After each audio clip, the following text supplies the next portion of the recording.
All right, so I'm about to hop on the road in a minute. Should I turn off my truck? Yeah, let me lower my window real quick and then turn off my truck. There you go. Yeah, it's too noisy though. But I just want to make sure that there's some cold air coming in. Because I don't want to suffocate myself. Yeah. Anyway, how y'all doing today? I'm just chilling. I'm about to start work, so I figured out why not just hop on here real quick. My last stream that I was doing, my connection was bad, so then it got cut off, which sucks because I was on the rent here. I was on the road talking about like some deep stuff because usually you get like the normal, well, not normal because I tend to be goofy quite sometimes on my videos, because it's fun. I love doing it. A lot of time it's satire, and it's freaking awesome, man. But sometimes you gotta be a little bit more serious about the situation that you're speaking of. So yeah, I was talking about Diddy the other day, and how actually I have a video coming up on that. I have all these people. They were right then and there. They were like witnesses to all the thing that was going on. Now it's safe for them to come out of the woodwork and talk about like, oh yeah, I did witness Diddy just beat the crap out of some women and stuff like that. But I didn't do nothing though. But now I'm speaking on it because it was important to me to document it, the situation, so I can tell it later on goofballs, just goofy ass people. Just I think to me they're like, I put them in the same category as all these parents that were like more than likely to give their daughters to R. Kelly, right? Well, for him to mistreat, to abuse and all that stuff, right? Because they wanted to get closer to R. Kelly. They look at their kids as a paycheck, and then when push comes to shove with the documentary of surviving R. Kelly, they act like they were victims. Oh yeah, R. Kelly, he's a bad man. He abused my daughter. Oh yeah, oh, like shut the up. You're just as complicit than R. Kelly himself, right? And none of these people have ever faced any sort of repercussion. So now it's the same thing with a lot of these goofball that want to tell you about how much they witnessed Diddy's abuse and didn't do nothing about it. Why? Because you try to make sure that you maintain your record. What up, Silly Onion? That's a crazy ass name, man. What up, Silly Onion? So yeah, so these people all of a sudden now they just, oh no, I wanted to protect my record deal, so I couldn't speak up against Diddy and all that stuff. Like, bro, some things are more important than money. What about your integrity? What about what's right? That, like, listen, it like I was saying before, I gotta get back to the point I was making the other day about like having integrity, how important integrity is. Because at some point, man, that's all you have. Integrity is all you have, and that can never steer you wrong on the long run. Because yeah, you might think of all these, like, think of all the people that that actually go through a lot of shortcuts in life, right? They felt invincible because they were able to cheat their way into money or into relationship, into whatever, right? And then now when you take a closer look at their lives, they're miserable. Think how many artists had to actually give up they had to give up their cheeks to get a record deal, right? And then now they just can't even look at themselves in the mirror because they had to do certain things that don't align with their conscience. And then now, yeah, you might be famous, but dude, Diddy took that shit. Diddy took that booty. And then now all that money that you make and stuff like that, it's just short-lived because you have to spend all that money on therapy. All right, I know trolls be on the lives when they shouldn't, but can't you please tell the live stream not to block the ones that not saying anything bad? What are you talking about?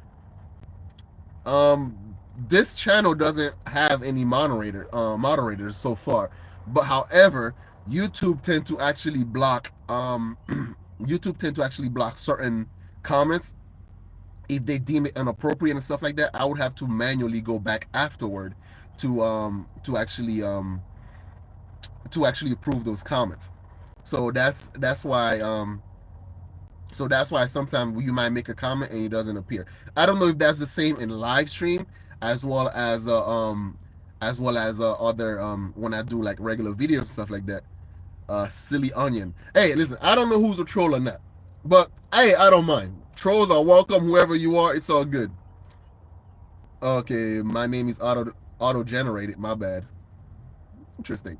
Yeah. So look, there's so many things in life, right? Like I was saying, so I see the whole Diddy situation. I have a video coming up. I did a video and stuff like that on it to I have my little silly moment, my goofball moments and stuff. But on some real shit, right? The whole Diddy situation, what it proves is that you either have those who are speaking out from the start and risk their connections in the industry, they risk their career, they risk everything, but they're like, nah, this dude's a bag of nut. He's a piece of shit, and the world should know about how he abused people, right? For years, you have so many people talking about like how Diddy been moving around in the industry. It was an open secret. Everybody knows it. And those who actually speak out, who are vocal about it, got their career destroyed. They weren't able to actually make money in the industry. They were being blackballed, all that stuff, right? And you have now those who protected their career for as long as possible.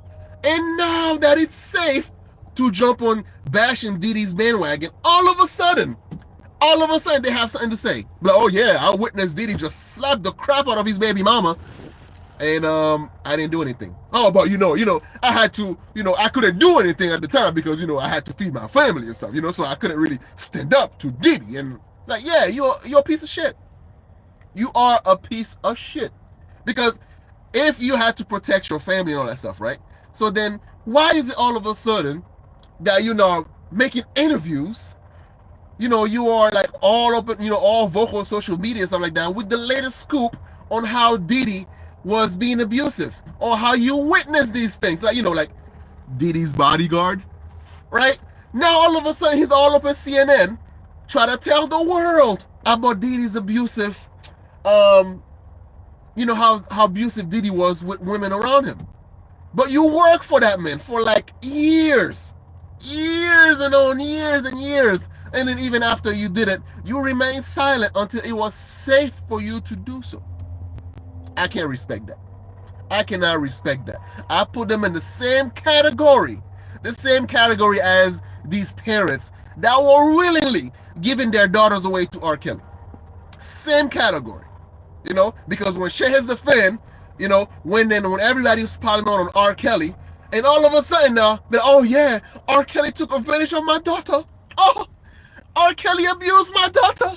Like, Negro, you went to the concert, you introduced your daughter to R. Kelly, you even say like, oh yeah, Mr. Kelly, I think my daughter will make a fine specimen to your collection. I believe she's a great intern, wink wink, right? All because you wanted to get that check. You wanted to use your kids in order to get the celebrity status.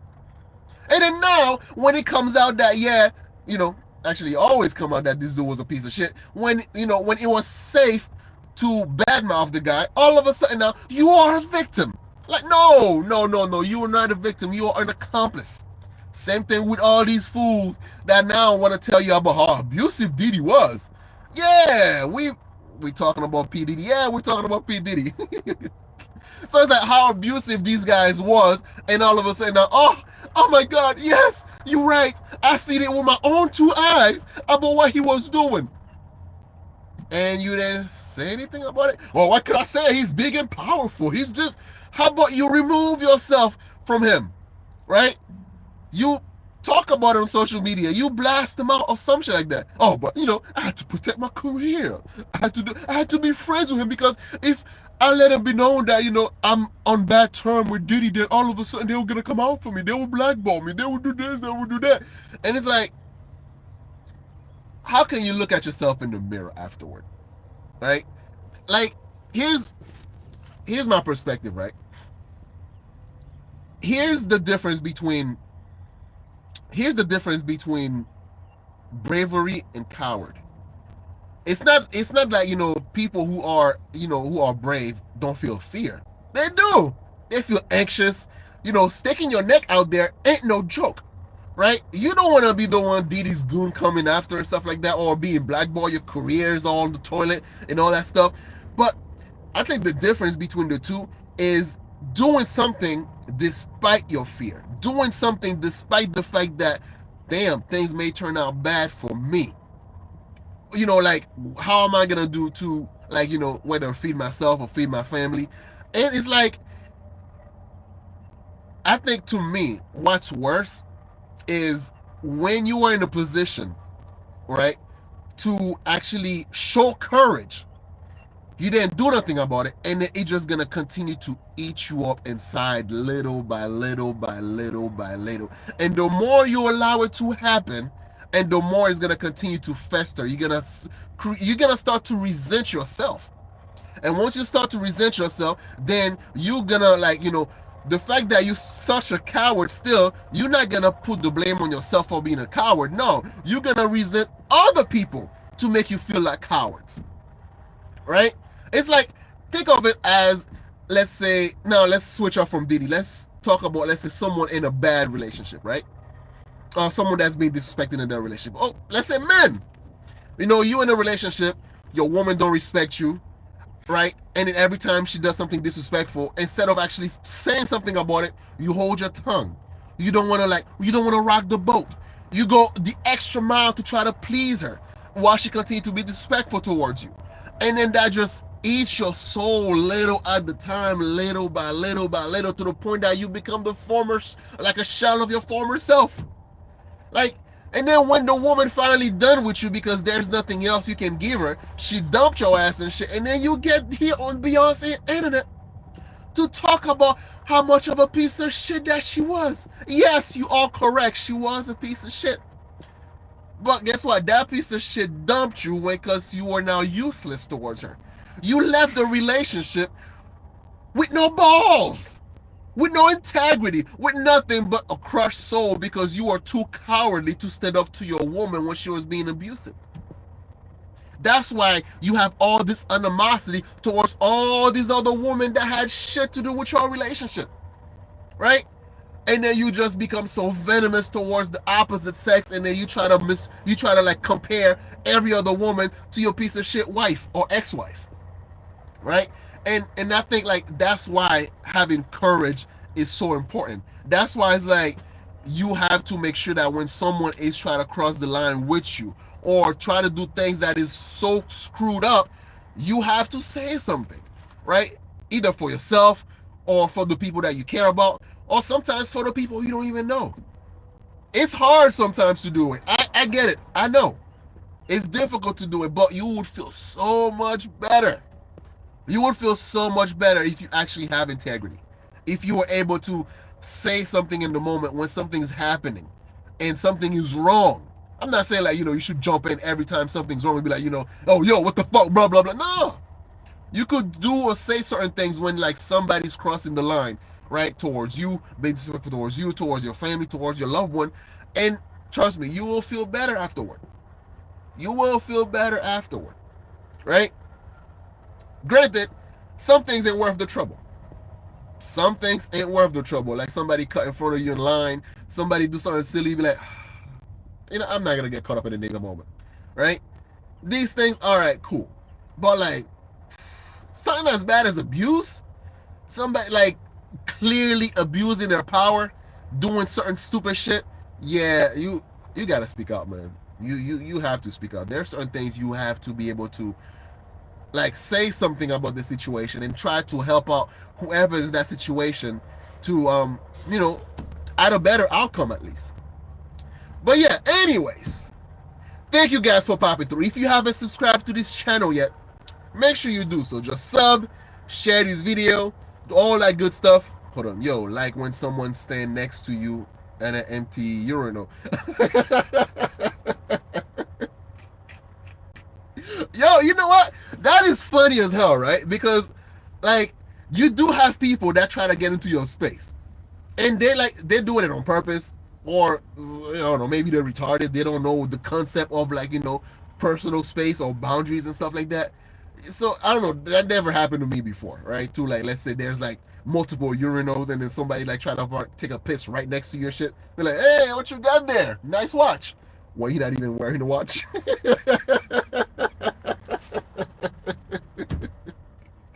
Right? So I get it.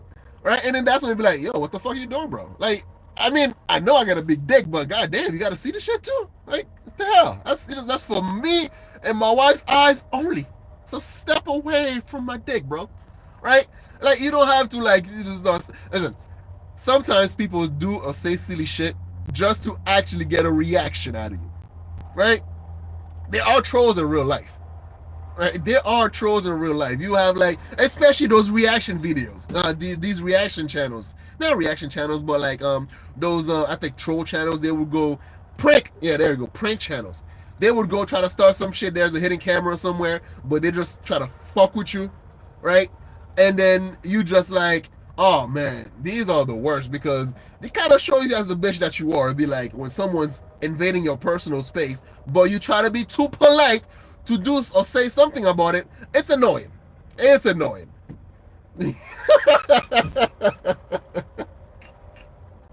Yeah. Oh man, listen, there are a lot of silly people out there, bro. There's a lot of silly people out there. And yeah, sometimes you have to like, say something. And I get it, right? Because, all right, check this out. So me and my boy, right, we had into yo, what up, bro? What's going on? Pop on the beat. No, Pope on the beat. What's going on? Yeah, so when you get in here, hit the like button, help a brother out, help my channel grow and all that stuff. I'm gonna try to do these live stream a little bit more often, so it kind of helps, right? So all right, check this out. So I was in a in a restaurant. No, me and my a couple of my boys went on a restaurant, and then so one of my guy, he actually like he already made his order, right, and he went to sit down and everything. And then but there was like me and my other boy, so we were just like trying to figure out what the hell we want.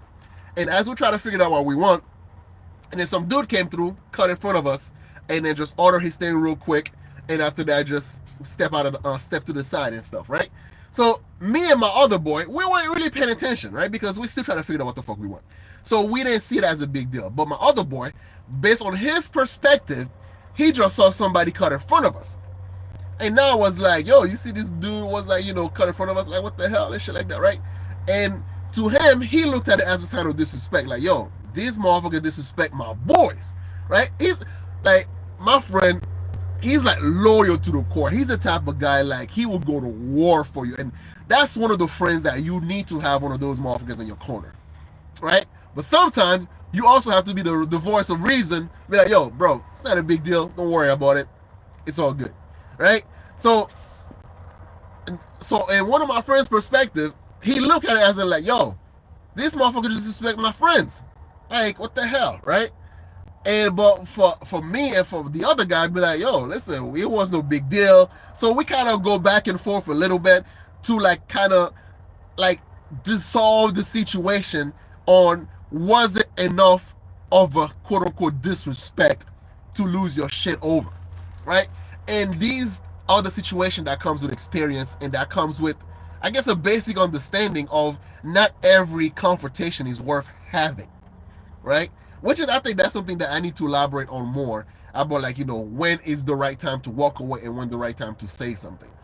Me, when it comes to, let's say, protecting my family and protecting, like, my loved ones and stuff like that, like, I tend to let a lot of less shit slide. When it comes to myself, like certain shit, like I can let slide. I can say something, but not anything to like blow things out of proportion, right? Like when somebody come up and to take a piss right next to you in front of the urinal, of course I'm gonna say something like, yo, I mean, I know I got a big dick, but goddamn, I didn't know it was that impressive for you to leave all those urinal to come through try to take a peek. Right? Put them on blast, right? Because sometimes all it takes is actually let somebody know that, hey, I peep what you're doing. I see what you're doing, right? Because that's why sometimes, like, a lot of people, they try to mask their disrespect behind jokes, right? And sometimes you have to ask a question. You have to ask someone to repeat that joke. When you make that person repeat that joke several more times, then they look stupid because the first time it might have been funny to them, but when you make them repeat it several times, it's not as funny no more, right? Or sometimes you just may ask the question like, all right, what do you mean by that? Right? And these are little things like, you can be practical about how you address certain disrespect, right? And sometimes you have to use your silence. Like, dude, I'm in the trucking industry. Several times, motherfuckers try to be disrespectful towards me and shit like that, right? And silence is freaking golden, bro. Like, I remember, right? I was dropping off an assignment, and then this guy, he was like, he had a little temper. I don't know what the hell he was on and everything like that, right? He was just like, I guess I was supposed to call 24 hours ahead, blah blah blah, and then he was he was a little rough around the edge, I might say, right? Like, try to scold me. So after I already let them know, like, hey, listen, I wasn't paying attention to the thing, my bad. But if I already told you my apology, if I already apologized, right, and you continue on your rant, now we have a problem. Because I'm not your freaking child. I'm not your kid for you to just like continue to rant on. So what I did, I just stared at the motherfucker, right? I just looked at him, eye contact and everything. I just stare at him, blank face, serious, just stare at him to the point now he started to look uncomfortable. Afterward, he just shut the fuck up. Sometimes you don't have to say anything. Your silence itself can be enough to be a deterrent to people that try to, do certain silly shit towards you and stuff like that, right? And I think it's good when you are actually more practical on how you handle certain situations, because every controversy or every feud sometimes starts with a misunderstanding, right? So you try to find out whether or not you are mistaken on the disrespect. And once you find out, okay, all right, he's on that time. All right, cool, no problem. Then I'm gonna be a dick too, right? Like one of these silly motherfuckers on YouTube thought he was a good idea to disrespect my wife, right? And then now he's mad because, bro, what do we have? I already apologized, bro. Why why you keep talking about me? Why you still mad? No, silly rabbit. Just when you think it's unexpected, I'm gonna just, troll you a little bit. Because I'm a petty motherfucker. So that's the thing. Like, sometimes you don't allow like disrespect to just go unanswered and shit like that, right? You have to do certain things about the situation. And kind of awkward watching someone explain a joke. Oh, it is. Oh, it's definitely awkward when you have to have someone explain a joke that was made at your expense. I don't get it. What do you mean by that? Huh. Interesting. And then that person get mad because you didn't actually laugh at their stupid ass joke that they made at your expense, right? Especially if they don't even know you like that. If it's your boy, something like that, right? They say something stupid, you say something stupid, going back and forth. That's like, shit talking to each other. That's perfectly normal. But people you don't even know that well, or family members that think they're better than you, oh my God. Like, when they say certain stuff and then you just like, what do you mean by that? I don't get it. Wait, that was supposed to be a joke? Huh. Interesting. Right? And then it looks so freaking awkward because they're like, you just killed the mood for them. And they get mad too. Like, how dare you not laugh at my stupid ass joke? How dare you? Right? Oh, you don't have a sense of humor. How dare you? But anyways, I'm not sticking up here for long, guys. Thank you for coming through. I appreciate it. Once again, I am your host, the Haitian, the sexy Haitian. I'm about to get back on the road. Gotta drop off this assignment real quick, and I'll see you guys next time. All right? Thanks for coming through. If you haven't subscribed to the channel yet, you know what to do. Hit the like button, and I'll see you guys next time. All right? Peace. I appreciate it. Silly onion. I appreciate it, man. Take care.